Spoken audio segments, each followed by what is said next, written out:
So we're going to pick right back up on chapter 8 in adolescent development. So last class we talked about the old model versus the new model of attachment and autonomy. And so now we're going to move to emerging adults' relationships with their parents. So for the most part, emerging adults' relationships with their parents are going to improve when they leave home. They often grow closer psychologically to their parents, and they end up sharing more with them than when they did before they left home.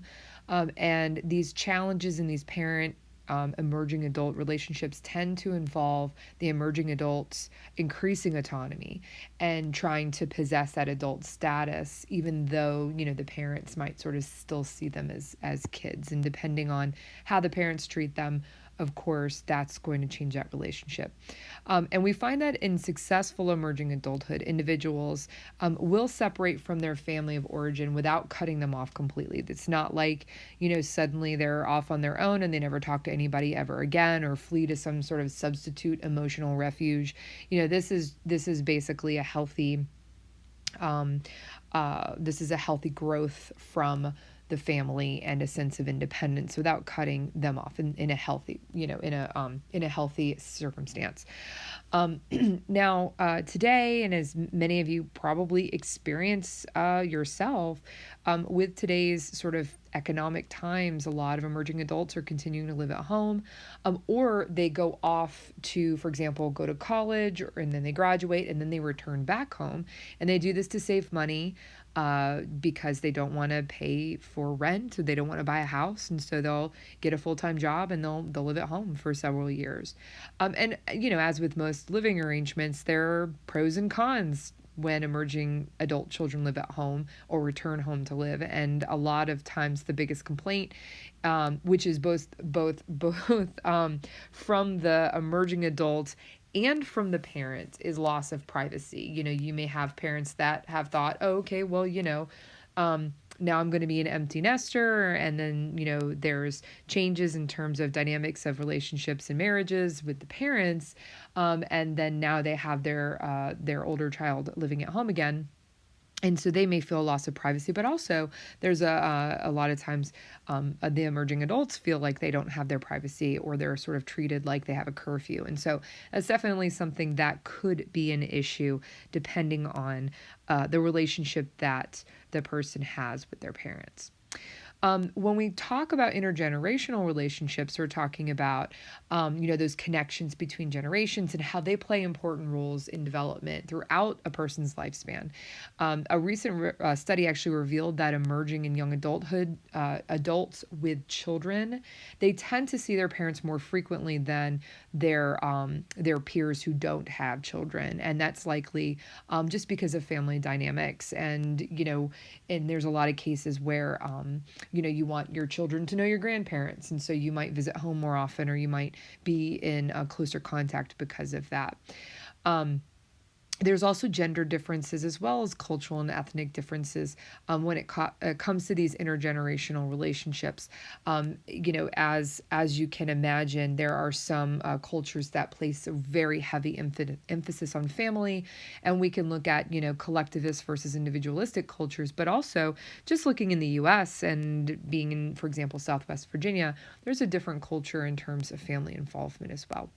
And so these, of course, can differ depending on what that relationship is and what the culture and ethnicity expectations are. When it comes to siblings, 80% of American adolescents have one or more siblings. And, if you have a sibling, then you're probably very aware that conflict is a possibility. And so this is one of the main domains of sibling relationships, not the only domain, but it does come into play, and it is important to think about. So other domains could be things like helping, sharing, teaching, fighting, playing, emotional support, rivalry, and communication are all important to the relationship that siblings have. There are three characteristics that are important in terms of sibling relationships. We have the emotional quality of the relationship. How close are they in terms of being able to express emotion? The familiarity and intimacy portion of the relationship, which is again, how close are they in terms of relationship, and variation in sibling relationship are also has to be taken in consideration. Looking at, how the ages and how spread apart the siblings are, and relationships that they have with their parents are also factors in how they relate to one another as siblings. When the interesting thing is that when we look at how siblings are influenced by each other in terms of socialization, so we find that in some cases, siblings can actually be much more influential in socializing adolescents than the parents are. And so these are things like dealing with peers. So, you might go to an older brother or sister and say, oh, my friend is talking bad about me. How do I, what should I do with that? Or I'm fighting with my friend. How should I address that? And a lot of times they'll go to a sibling versus a parent and listen to them better. Also doing things like coping with difficult teachers, especially if that sibling had that teacher and is familiar with them, they may be able to help guide them better than the parents. And finally, discussing taboo subjects, for example, sex. Siblings can be a lot more influential than parents. When we see high sibling conflict, that can be very detrimental to adolescent development, especially when it's combined with ineffective parenting. That can really be damaging to not only the sibling relationship, but just it can be problematic for the adolescent in general. When you look at how siblings move into emerging adulthood, they tend to spend far less time with each other in emerging adulthood compared to when they were adolescents. And as siblings move out of their home, of course, sibling contacts becomes optional, right? You're not forced to live with that person.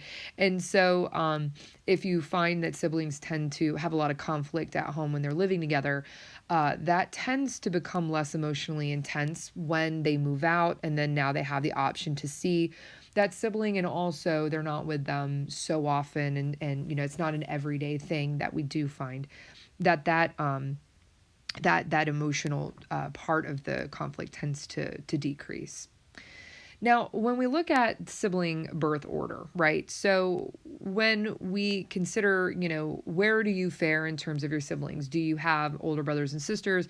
Are you third? Are you first? Are you the oldest? Are you the youngest? How does that play?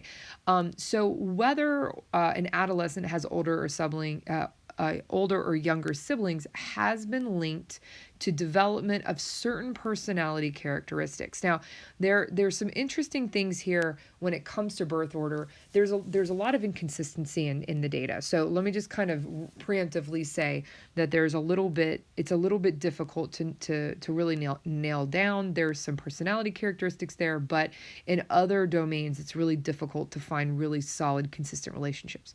So there was a recent review that was conducted that really concluded that firstborns tend to be more intelligent, and they achieve more, they're more conscientious, whereas laterborns are more rebellious, liberal, and agreeable. But again, there's not super consistent evidence that says this is always the case, and you might often find too in your own family that this may not be the case.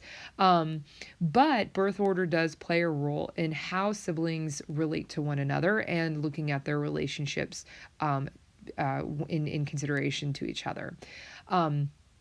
There are some that characterize laterborns as being more difficult. So if you were, if there's four of you and you're the fourth one or the third one, and that is, the problem with characterizing the birth order is that, after you get past 2, so you get 3 and 4 and 5, it starts to become really difficult because, you're talking about different sibling positions here, right?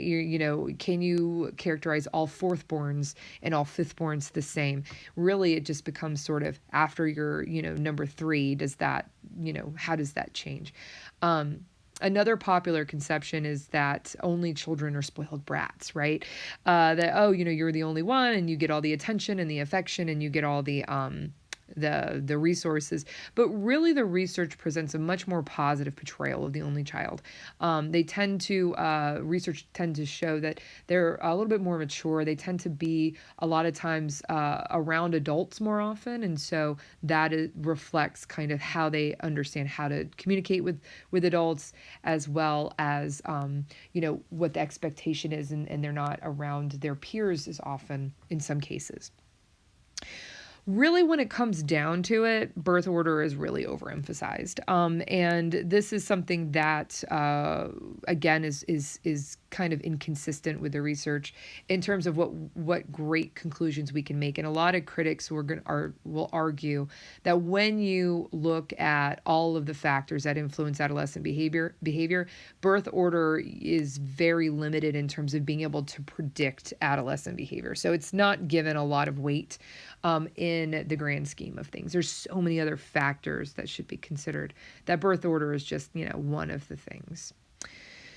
So our society has been changing, is changing. We find that there's a much more diverse family structure now, today, as in any point of time in history. We're dealing with a lot of single parent families, single parent family households. The United States has the highest percentage of single parent family households compared with pretty much all other countries. And so by age 18, about a quarter of all American children will have lived a portion of their lives in a step family. And so this is a really interesting statistic and really changing how we research blended families and step families and things like that. And so here we can see these are the percentage of single parent families with children under 18. 23%, as you can see in the United States, and as little as 6% in Japan.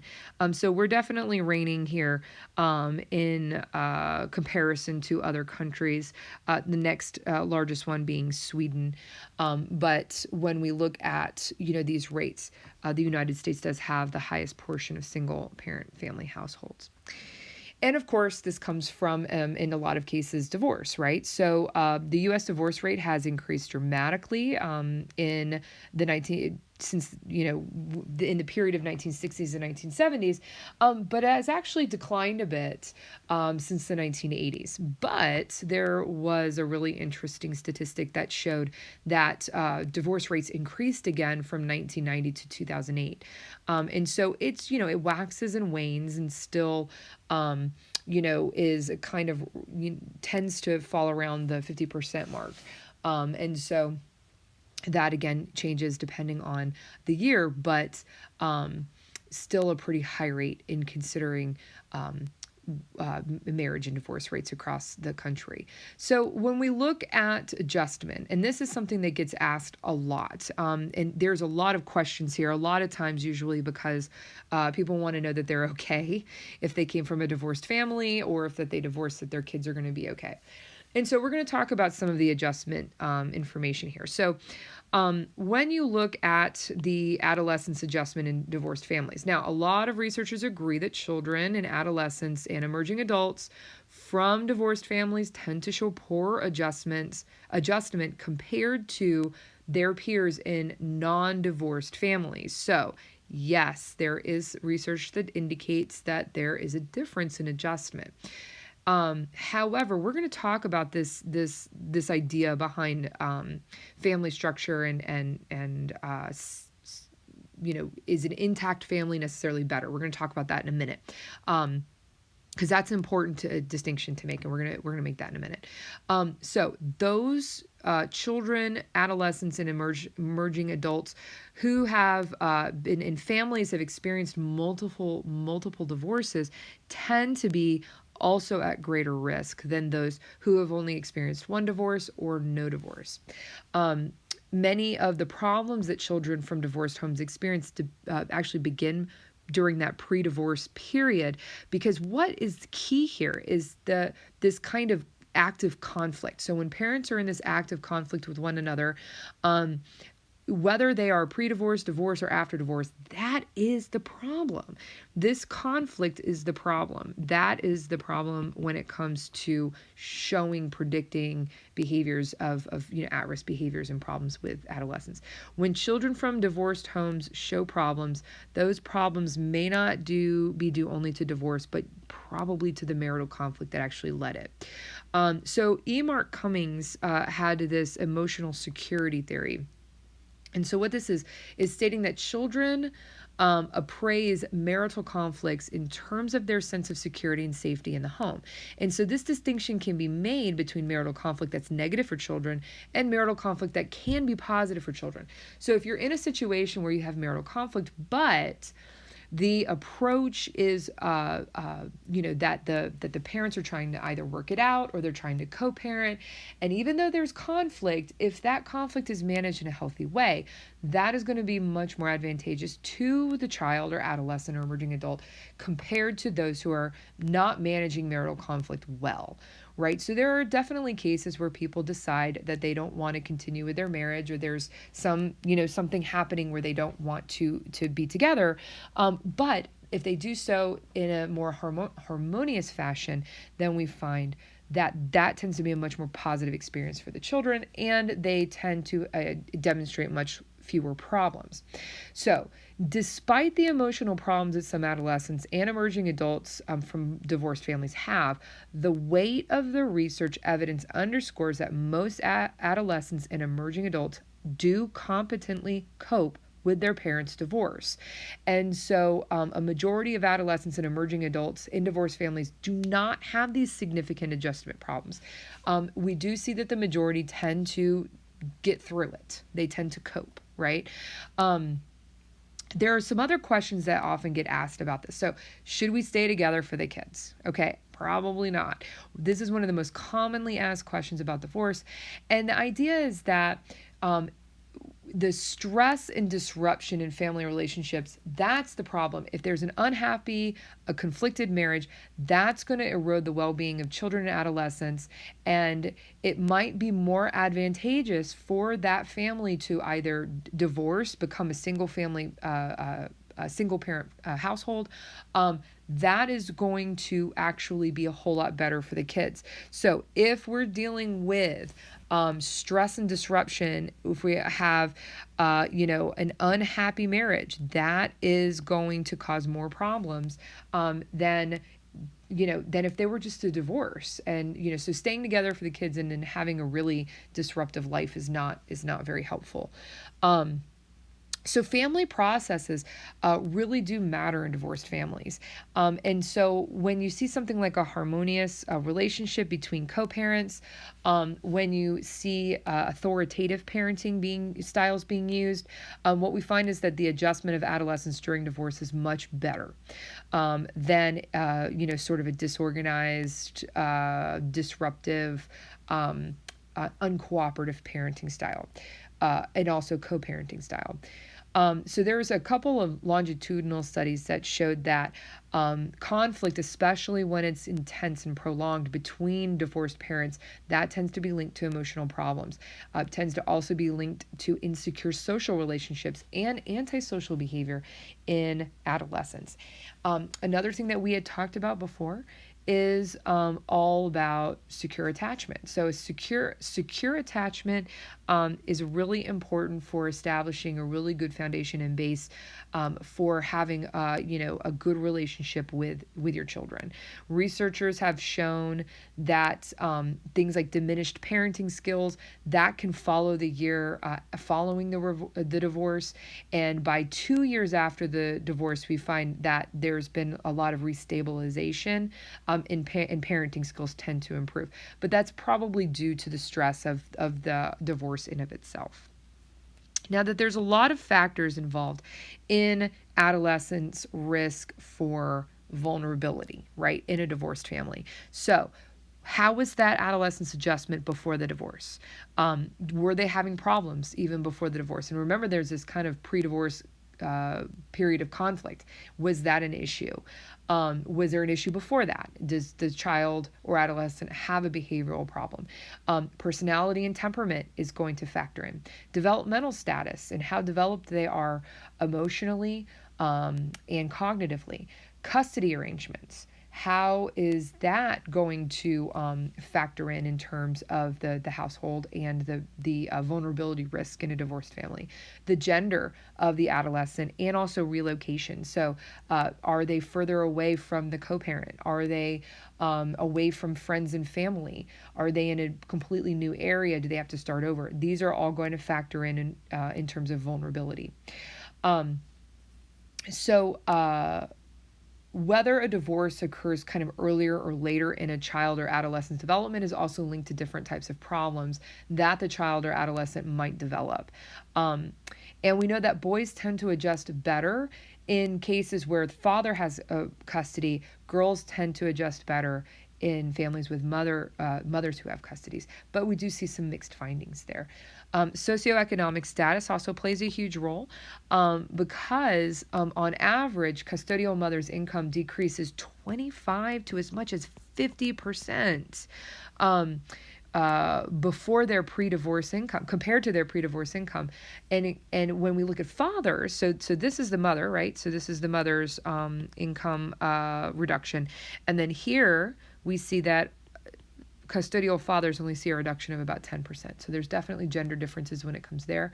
And the income decrease for divorced mothers is typically accompanied by things like increased workloads, high rates of job instability, and residential moves to less desirable neighborhoods with inferior schools. So if you're running a single parent household and you're going to have to move your family, you might be in a position where you don't have as much opportunity. And so that's where you're seeing this much larger reduction in pay post-divorce compared to pre-divorce.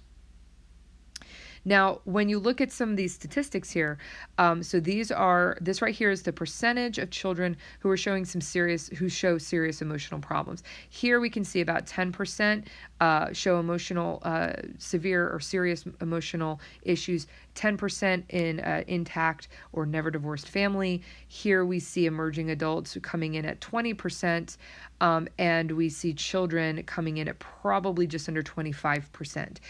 So those are emerging adults and children who come from divorced families. So you do see that there are increases likelihood of emotional issues after divorce, but again, there's a whole lot of factors at play, and we talked a lot about those different factors that are related to an adolescent, child, or emerging adults' vulnerability risk.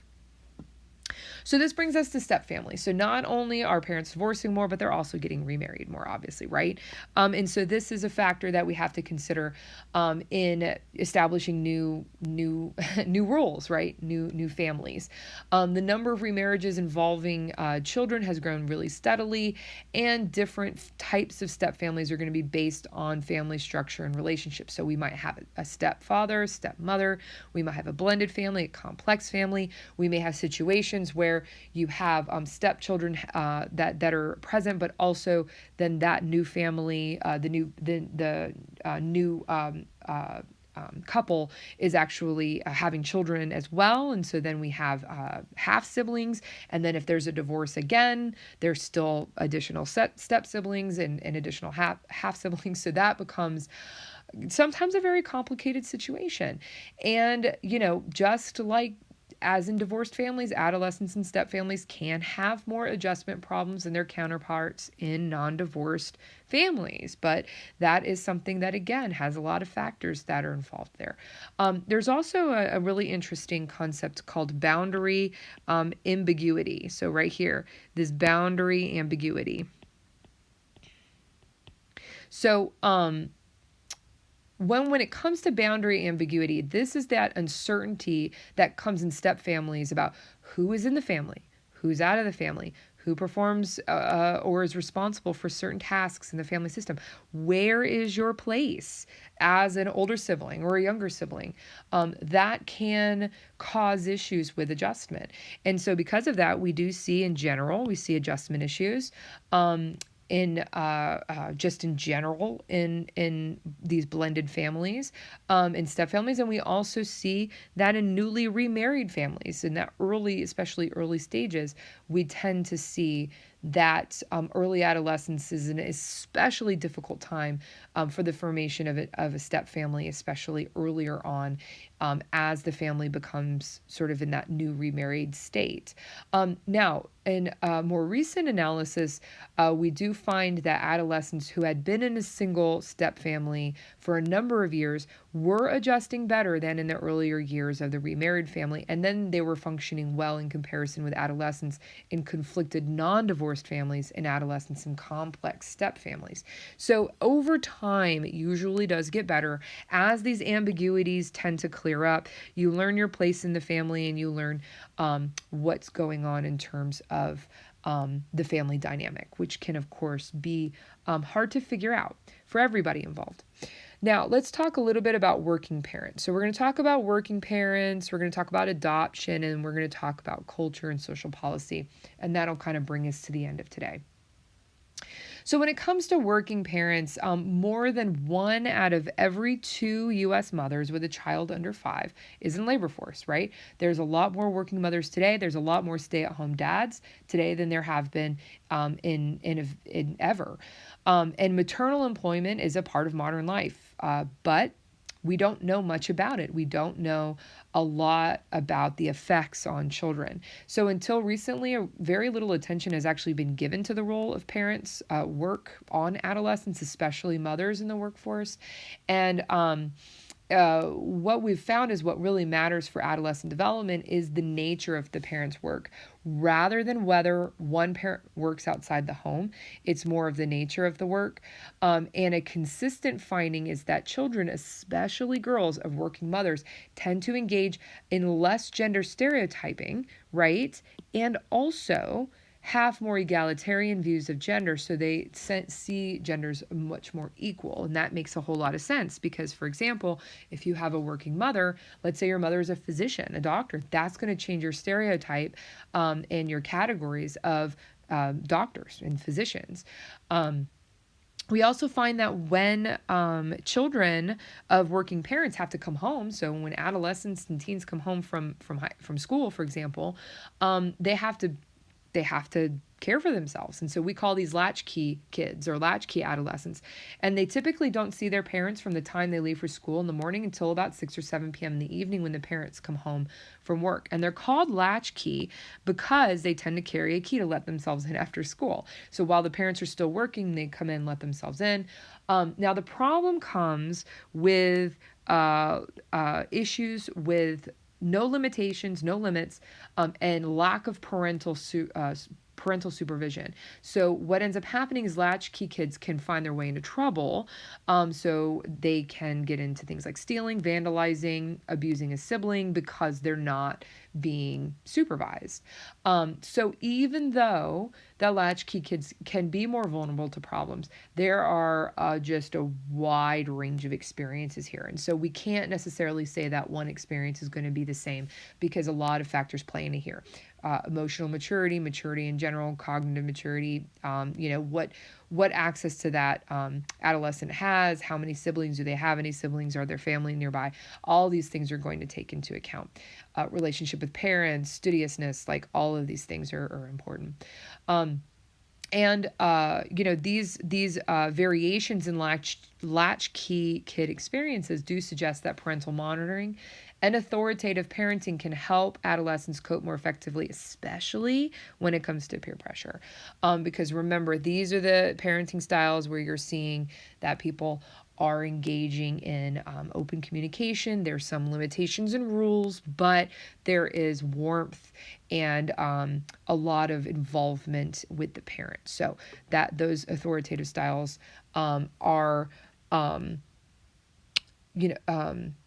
tend to set up a situation where an adolescent is going to fare better.